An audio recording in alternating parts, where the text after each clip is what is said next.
When these kids are old enough to start families, their hometown will be underwater. This is my grandma's house. Their great-great-great-grandparents settled here during the Trail of Tears. And for the first 100 years, they farmed this land. You just raised that exact house above, right? Right, Yeah. right.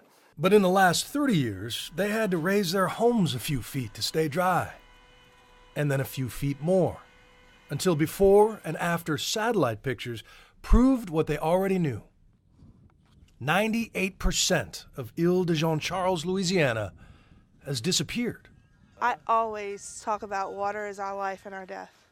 Once we weren't able to farm anymore, the waters, the shrimp, the oysters, the crabs that sustain our people, now is killing us.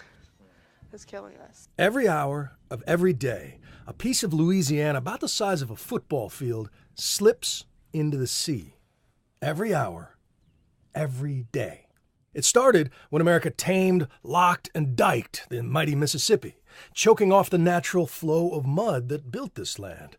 But these days, as it sinks, polar ice melts.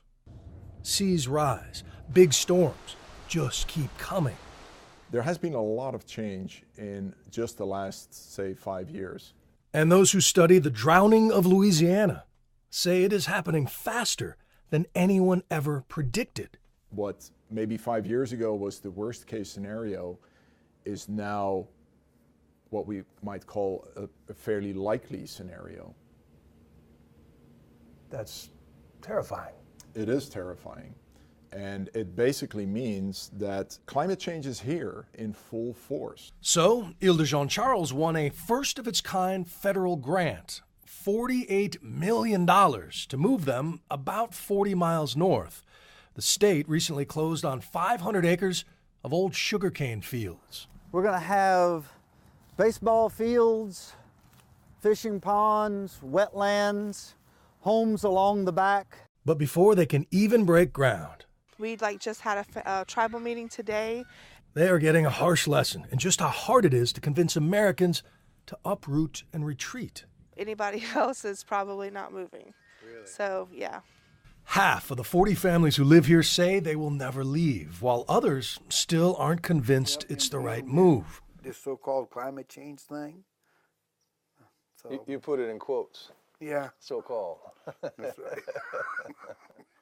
But Ile-de-Jean-Charles is just a tiny sample of how expensive and difficult the future will be. According to one estimate from the United Nations, between 50 and 200 million people will be displaced by climate change by the year 2050. And most of those are the planet's most vulnerable, fishermen and farmers who live on the edge. And if it is this hard moving a village, imagine moving Miami or New Orleans. Do you have children? I have an 8-year-old daughter. Do you think she will ever be able to, say, take out a 30-year mortgage in New Orleans? I don't know. That is, I wouldn't bet my money on it. Let's put it that way. But he says it is not too late to stop burning the carbon that is cranking up the global thermostat. Not too late to stop worst-case pain.